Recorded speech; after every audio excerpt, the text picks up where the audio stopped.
Nah, sekarang kita masuk pada halaman 55 atau bagian G, text structure atau struktur dari teks. Nah, tugas pertama, perhatikan pada tabel di bawah ini. Berikut ini adalah struktur dari surat lamaran. Temukan contoh dari sebuah surat lamaran, tentu surat lamaran yang lain ya. Kalian cari bisa di internet atau di mana. Dan cobalah mengidentifikasi struktur teksnya. Nah, ini dia. Jadi ada berapa buah struktur teksnya? Ada 7. Ya, kita bandingkan dengan yang contoh di atas, yang di sini. Nah, ini dia. Kita bandingkan ya. Nah, bandingkan, kita lihat. Ini kita perbesar dikit ya. Nah, itu dia. Nah, di bagian-bagian dari surat aplikasi atau surat lamaran, bagian yang pertama adalah alamat. Nah, alamatnya ini dia, nomor 1 ini alamat ya, termasuk juga jangan lupa tanggal ya, tanggal jangan lupa.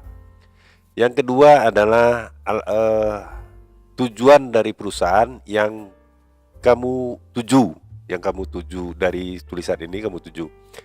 Pergunakan judul yang jelas dan alamat yang lengkap. Jangan abbreviate ini meragukan ya.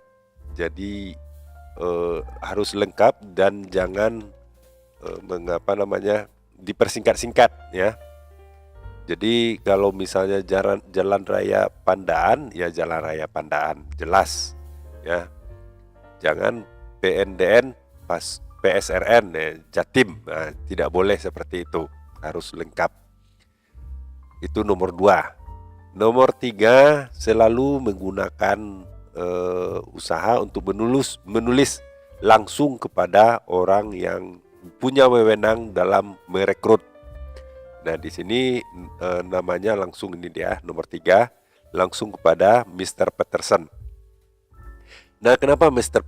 Peterson? Kenapa tidak Mr. Frank Peterson? Karena di budaya Barat itu sebuah nama seseorang biasanya selalu terdiri dari 2 kata. Yang pertama nama kecilnya itu si Frank dan nama keluarga. Di sini namanya Peterson. Jadi kalau surat resmi kita harus menggunakan Peterson ini, nama keluarganya, kecuali nanti kalau kamu bisa sudah sudah diterima dan dalam pergaulan sehari-hari kamu boleh memanggil beliau ini Frank. Tetapi sewaktu dalam rapat resmi jangan sekali-sekali memanggilnya Frank, seberapapun kamu dekat dengan Pak Peterson ini ya. Selalu pergunakan Mr. Peterson ya. Itu bedanya. Ya, kemudian nomor 4, paragraf pembuka. Ini dia, paragraf pembuka ini. Pergunakan paragraf ini untuk menentukan pekerjaan apa yang sedang kamu lamar, atau jika kamu menulis inquiry ini menanyakan ya, jika kamu menulis untuk menanyakan posisi apa yang sedang terbuka atau lamaran posisi pekerjaan apa yang sedang terbuka, tanyakan langsung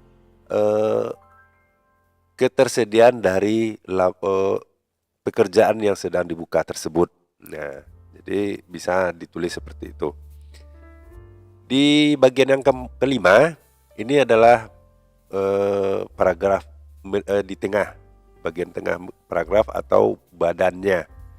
Nah, biasanya ini kenapa menggunakan S? Kadang-kadang bagian yang 5 ini ya, middle paragraph ini, kadang-kadang orang menulisnya di 2 atau lebih paragraf biasanya. Tapi yang di sini contoh cuma 1. Nah, bagian ini harus digunakan untuk menunjukkan atau menonjolkan pengalaman kerja kamu yang mana yang paling dekat, yang paling cocok dengan pekerjaan yang dituju ya, yang dibutuhkan, yang paling cocok dengan pekerjaan yang dibutuhkan.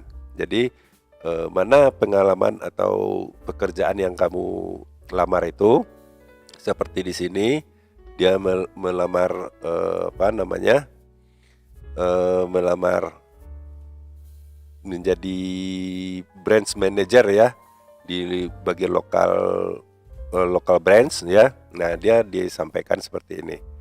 Jadi